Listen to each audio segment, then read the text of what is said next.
दोस्तों स्टडी 91 के YouTube channel में आप सभी का बहुत बहुत स्वागत है। और आज है दोस्तों 18 दिसंबर, जिसके लिए मोस्ट इंपॉर्टेंट करंट अफेयर के प्रश्नों को करने चल रहे हैं। जी हाँ दोस्तों, आगे जिन्हें भी पीडीएफ की ज़रूरत होगी नीचे डिस्क्रिप्शन में लिंक दिया गया, उसके माध्यम से आप पीडीएफ डाउनलोड कर सकते हैं या फिर आप टेस्ट भी दे सकते हैं। तो चलिए देखते हैं कि आज हमारे लिए कौन कौन से खास प्रश्न हैं। जिन लोगों ने अभी तक यूट्यूब चैनल को सब्सक्राइब नहीं किया वो जल्दी से सब्सक्राइब कर लें, क्योंकि इसके माध्यम से आपको हर विषय की निःशुल्क क्लासेस पढ़ने का मौका मिल सकता है, क्योंकि हमारे यूट्यूब चैनल पर लगभग 4000 से अधिक वीडियो क्लासेस अपडेट कर दिए गए हैं। चलिए आगे बढ़ते हैं। तो पहला प्रश्न है दोस्तों कि हाल ही में चर्चा में रहे प्रधानमंत्री मोदी ने ब्रिटेन के 2021 में होने वाले G7 शिखर सम्मेलन को स्वीकार कर लिया है।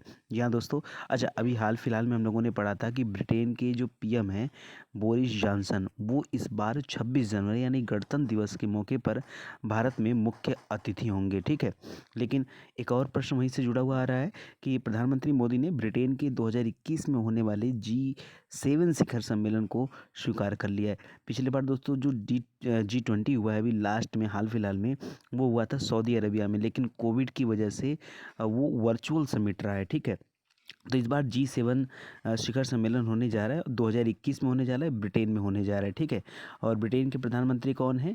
तो याद रखेगा बोरिस जॉनसन है। उन्होंने न्योता भेजा और भारत ने उसे स्वीकार भी कर लिया है, तो इसको भी याद रखेगा। ब्रिटेन की अध्यक्षता में ही अगले साल G7 की समिट होनी है। मोस्ट इम्पॉर्टेंट है, इसमें चीन की बढ़ती ताकत के खिलाफ एक व्यापक गठबंधन बनाने पर जोर दिया जाना है।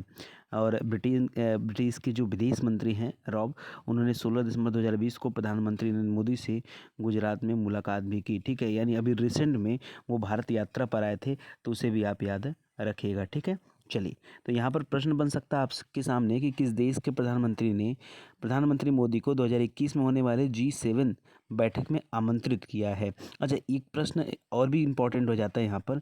देखिए G7 का मेंबर भारत नहीं है, लेकिन उसके बाद भी भारत को G7 में बुलाया गया है। यानी भारत का आप देख पा रहे हैं कि कितना ज़्यादा उसका महत्व बढ़ गया है। ठीक है, तो यहाँ पर ऑप्शन क्या हो जाएगा आपका?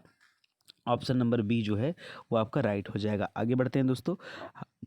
हाल ही में चर्चा में रहा चीन का Chang'e 5 यान, ये चंद्रमा की सतह से पत्थर और मिट्टी के नमूने लेकर के पृथ्वी पर लौट आया है। ठीक है, तो आपसे पूछ सकता है कि ये Chang'e 5 यान किस देश का है या फिर चीन का कौन सा यान है, ऐसा पूछ सकता है।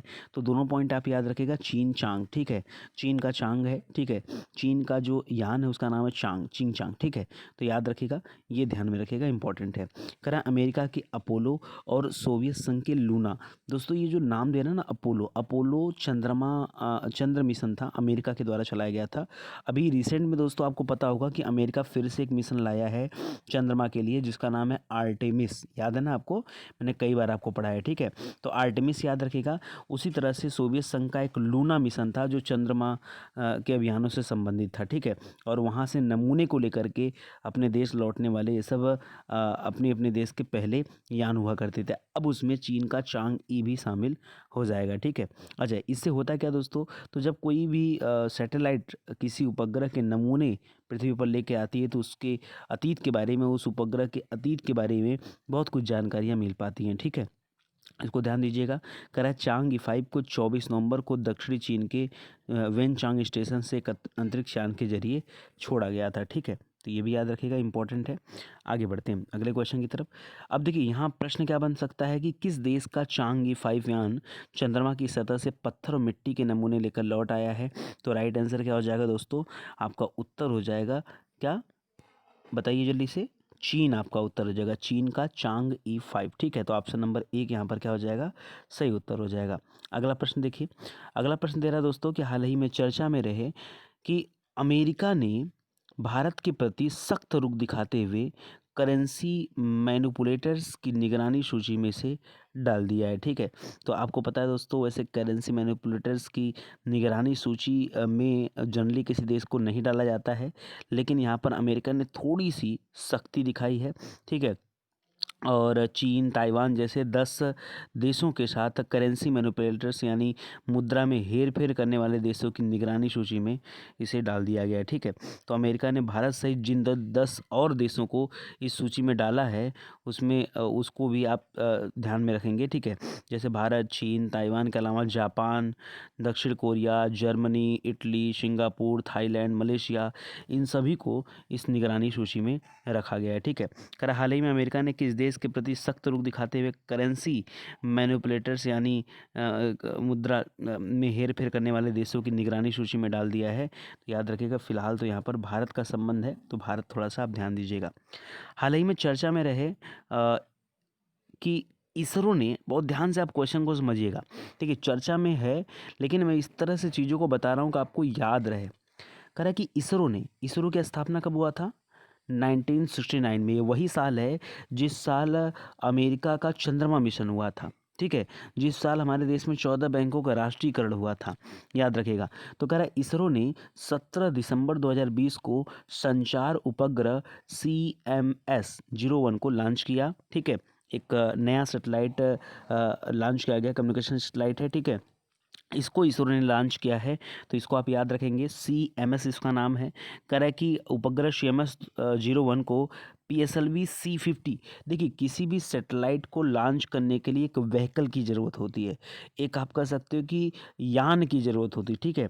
तो जिस यान से इसको लॉन्च किया गया उस यान का नाम है PSLV जहाँ P लगा होता है मतलब पोलर, ठीक है। तो याद रखिएगा, PSLV GSLV दो होता है, तो PSLV C50 रॉकेट के जरिए इसको प्रक्षेपित करने के लिए उल्टी गिनती चल रही है, ठीक है। और आंध्र प्रदेश के नेल्लोर जिले में स्थित सतीश धवन अंतरिक्ष केंद्र से इसे जो है लॉन्च किया जा रहा है, ठीक है। इसरो एक बार फिर से इतिहास रचने जा रहा है, ठीक है, तो इसको भी याद रखिएगा। कह रहा है कोरोना के इस काल में इसरो का यह दूसरा मिशन होगा, क्योंकि कोविड की वजह से इसरो ने अपने सभी मिशन को क्या कर दिया था, शिफ्ट कर दिया था। इसके लिए सतीश धवन स्पेस सेंटर से 25 घंटे की उल्टी गिनती 16 दिसंबर को दोपहर से ही शुरू हो गई थी, ठीक है। और अब जाकर के 17 दिसंबर को ये सेटेलाइट लॉन्च की गई, ठीक है। तो इसको याद रखिएगा, श्रीहरिकोटा में सतीश धवन अंतरिक्ष केंद्र है, तो इसको याद रखिएगा। अब ऐसे पूछ सकता है कि किस संगठन ने 17 दिसंबर 2020 को संचार उपग्रह CMS-01 को लॉन्च किया, ठीक है। तो कौन लॉन्च किया है? आपका इसरो लॉन्च किया। तो यहाँ पर ऑप्शन नंबर आपका 3 सही हो जाएगा, ठीक है।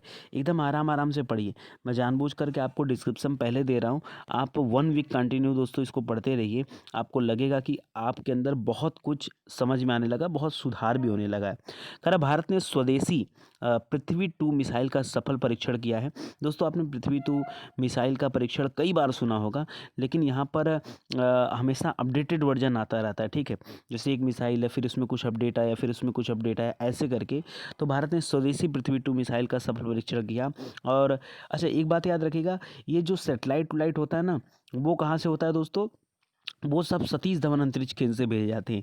लेकिन जब किसी मिसाइल वगैरह की बात करती हैं, तो याद रखिए उसको सतीश धवन मत भेजिएगा, वो उड़ीसा के बालासोर के तट से इनको जो है परीक्षण के लिए अरेंज जो है किया जाता है। तो यहाँ पर याद रखिएगा, पृथ्वी-2 जो है ये बैलिस्टिक मिसाइल है, यहाँ पर लिख रहा है बैलिस्टिक, ठीक है। एक आपने नाम सुना होगा inter ballistic missile. Inter ballistic मतलब अंतर महाद्वीपी, जैसे एक महाद्वीप से दूसरे महाद्वीप पे लड़ाई चल रही है, हमारे देश से कोई मिसाइल छोड़ा जाए ना अफ्रीका तक, तो इंटर बैलिस्टिक उसको कहा जाएगा। उसी तरह से पृथ्वी भी क्या है, बैलिस्टिक मिसाइल है, ठीक है। तो याद रखिएगा, पृथ्वी-2 बैलिस्टिक मिसाइलों का परीक्षण किया गया है। यह परमाणु संपन्न मिसाइल सतह से सतह पर मार करने में सक्षम है, ठीक है। 1 महीने के अंदर पृथ्वी-2 मिसाइल का यह परीक्षण किया गया है। इसी साल 20 नवंबर को उड़ीसा के तट से इस मिसाइल का परीक्षण किया गया था, ठीक है। और 1 महीने के अंदर दोबारा से यहाँ पर परीक्षण किया जा रहा है। और याद रखिएगा, सुबह और रात दोनों के टाइम में इसका मतलब कायदे से सफलतापूर्वक परीक्षण कर लिया गया है, ठीक है। तो इसको भी ध्यान दीजिएगा। अच्छा, पृथ्वी-2 बैलिस्टिक मिसाइल के बारे में थोड़ा सा जान लीजिए। कह रहे पृथ्वी-2 बैलिस्टिक मिसाइल को रक्षा अनुसंधान एवं विकास संगठन यानी DRDO ने स्वदेशी तरीके से विकसित किया है। पृथ्वी-2 मिसाइल की मारक क्षमता जो है दोस्तों, ये 350 किलोमीटर है। कितना? 350 किलोमीटर है, इसको भी याद रखिएगा। इस मिसाइल का नाइट ट्रायल लॉन्च कॉम्प्लेक्स 3 से मोबाइल लॉन्चर से जो है दोस्तों लॉन्च किया गया था 7 से लेकर के 7:15 के बीच में, ठीक है।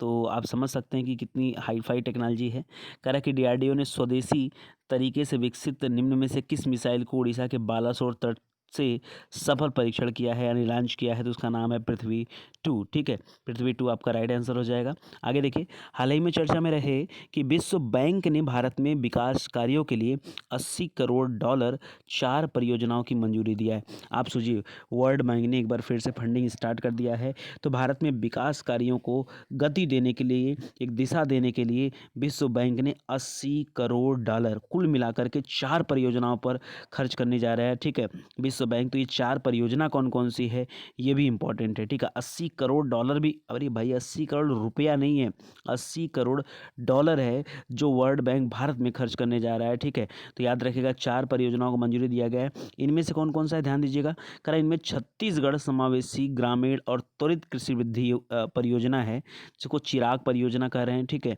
तो इसको याद रखिएगा, इसको शामिल किया गया इसमें। नागालैंड में चलती है दोस्तों कच्छा शिक्षण और संसाधन परियोजना, उसका विस्तार किया जा रहा है नागालैंड में, ठीक है। ये हो गया, ठीक है। अगला है दोस्तों बांध सुधार और पुनर्वासन परियोजना, ठीक है, इसको भी शामिल किया गया है इसमें। तो ऐसे करके 4 परियोजनाएं हैं जिनको शामिल किया गया है। करा विश्व बैंक के अनुसार इसके अलावा 25 करोड़ डॉलर की लागत वाली DRIP2 परियोजना के तहत देश के विभिन्न राज्यों में मौजूदा बांधों की सुरक्षा और प्रदर्शन में भी सुधार लाया जाएगा, ठीक है। तो ये वर्ल्ड बैंक के द्वारा किया जा रहा है। तो कुल 4 परियोजनाएं हैं जिनको मंजूरी दिया गया है, ठीक है। तो इसको याद रखिएगा। करा कि एक चीज़ और चर्चा में है, ध्यान दीजिए, इंटरनेशनल क्रिकेट काउंसिल 2022 को न्यूजीलैंड में खेला जाएगा मैच, ठीक है। तो आईसीसी ने निर्णय लिया दोस्तों कि अगला जो महिला वर्ल्ड कप होगा, ठीक है, यहाँ पर एक लाइन छूट गया, महिला वर्ल्ड कप, ठीक है। तो याद रखिएगा अगला जो महिला वर्ल्ड कप होगा वो होगा 2022 में, और कहाँ पर होगा, न्यूजीलैंड। तो नया काम महिलाओं के लिए, न्यूजीलैंड महिला, ठीक है। तो याद रखिएगा महिला वर्ल्ड कप, ये क्रिकेट वाला क्रिकेट है, ठीक है। आईसीसी है तो समझ रहे होंगे क्रिकेट का ही मामला है। तो 2022 में कहाँ पर होने वाला, न्यूजीलैंड में। कह रहा है पहले यह विश्व कप फरवरी मार्च 2021 में होना था, लेकिन कोरोना महामारी के कारण इसको 1 साल के लिए स्थगित कर दिया गया है, ठीक है। अब ये 2021 में ना होकर के सीधे 2022 में होगा, ठीक है। भारतीय टीम को पहला मुकाबला 6 मार्च को क्वालिफाइड टीम के साथ करना है। इंडियन टीम कुल 7 मैच खेलने वाली है, ठीक है। इस टूर्नामेंट में टोटल 31 मैच होने वाले हैं। ये सब कुछ आपको पढ़ाया गया है, ठीक है। ये मैं पहले भी बना चुका हूँ वीडियो इस पर। तो याद रखिएगा आपका यहाँ पर न्यूजीलैंड आपका राइट आंसर हो जाएगा, ठीक है। आगे हम बढ़ते हैं दोस्तों।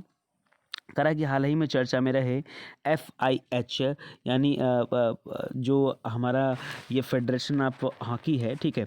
करा पुरुष हॉकी विश्व कप 2023 जो होने वाला है, उसका दूसरा शहर राउरकेला को चुना गया। हमने पहले ही बताया था कि 2 अलग अलग जगहों को यहाँ चुना गया। एक तो भुवनेश्वर है, पिछले साल भी भुवनेश्वर में हुआ था पुरुष हॉकी विश्व कप, ठीक है, और इस बार भी भुवनेश्वर को चुना गया। लेकिन भुवनेश्वर के साथ साथ राउरकेला को भी चुना गया था, जहाँ मैंने कहा कि जर्मनी के सहयोग से यहाँ पर संयंत्र बनाए गए हैं, तो उसको भी याद रखिएगा। तो दूसरा शहर राउरकेला था, वहाँ थोड़ा सा आप ध्यान दीजिएगा। देखिए एक चीज़ और बता दूं आपको, पुरुष हॉकी विश्व कप भी भारत में खेला जाएगा, और अगर हम कर दें जूनियर पुरुष हॉकी विश्व कप, तो वो भी भारत में खेला जाना है, दोनों भारत में खेला जाना है। और अगर ही हम कर दें कि महिला हॉकी विश्व कप दोस्तों अगला कब होने वाला है, तो अगला होने वाला है महिला हॉकी विश्व कप आपका स्पेन और नीदरलैंड में। एक बार चेक करिएगा आप, ठीक है, क्या मैं सही हूँ, स्पेन नीदरलैंड में। और जूनियर महिला हॉकी कप होना है दक्षिण अफ्रीका में, ठीक है, जहाँ तक मुझे याद आ रहा है, ठीक है। यहाँ पे तो नहीं दिया, लेकिन एक्स्ट्रा फैक्ट आप याद रखें, ठीक है। आगे देखिए दे रहा है कि FIH के अध्यक्ष नरीधर बत्रा और राज्य के जो खेल मंत्री है तुषार कांति बेहरा। वैसे तो अगर हम भारत में राज्य मंत्री की बात करें, खेल राज्य मंत्री, ठीक है, तो उनका नाम है किरण रिजिजू, ठीक है, उनका भी नाम याद रखिएगा, इंपॉर्टेंट है, ठीक है। तो उन्होंने भी इस बात का निर्णय लिया था, ठीक है। तो काफ़ी अच्छा है, इसको याद रखिएगा। और किसको चुना गया था यहाँ दूसरे शहर के रूप में, राउरकेला को, और ऐसे भुवनेश्वर को चुना गया है, ठीक है। हाल ही में चर्चा में रहे कि संयुक्त राष्ट्र विकास कार्यक्रम यानी UNDP united nation development programme की तरफ से मानव विकास सूचकांक में भारत को 2 अंक फिसल करके अब फिर से 131वें स्थान पे पहुंच चुका है। दोस्तों अगर यूएनडीपी की तरफ से मैं बताऊं आपको कि मानव विकास सूचकांक में जो स्थान था भारत का वो 129वां स्थान था, लेकिन इस बार 131वें स्थान पे भारत फिसल करके चला गया है। ठीक है, तो इसको थोड़ा सा आप ध्यान रखेंगे। ठीक है, इसके पहले 2018 में 130वां स्थान था, तो पहले 130 था, थोड़ा सा अपग्रेड हुआ 19 में 129 पे पहुंचा, अब थोड़ा और अपग्रेड होने की बारी थी, लेकिन 2 स्थान पीछे आ गया। 131वां स्थान है मानव विकास सूचकांक, मोस्ट इंपॉर्टेंट है, प्रश्न नोट कर लो, परीक्षा में 110% प्रश्न पूछा जाएगा। ठीक है, तो यहाँ पर याद रखिएगा, बहुत इंपॉर्टेंट है, इसको ध्यान दीजिएगा।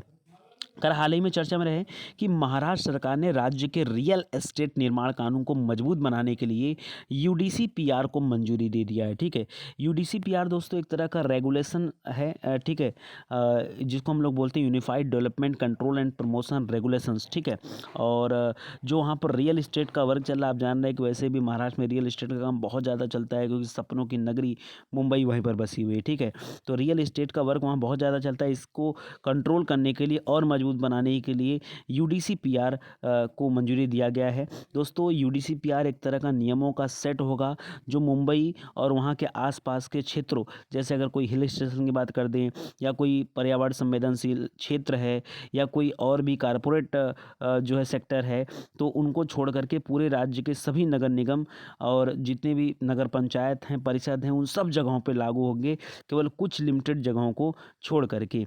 ठीक है, यह किफ़ायती आवास परियोजनाओं को स्टॉक को बढ़ाने में मदद करेगा और व्यापार करने में आसानी के साथ साथ डेवलपर्स को अपने संसाधन प्रबंधन का बेहतर बनाने में भी मदद करेगा। तो अच्छी बात है कि यूडीसीपीआर जैसे नियम लॉन्च किए गए। ठीक है, तो महाराष्ट्र से संबंधित है। आज के लिए बस इतना ही, उम्मीद करता हूँ आपको अच्छा लगा होगा, तो आप वीडियो को ज़रूर शेयर करेंगे। आप सभी का बहुत बहुत धन्यवाद। Thank you so much.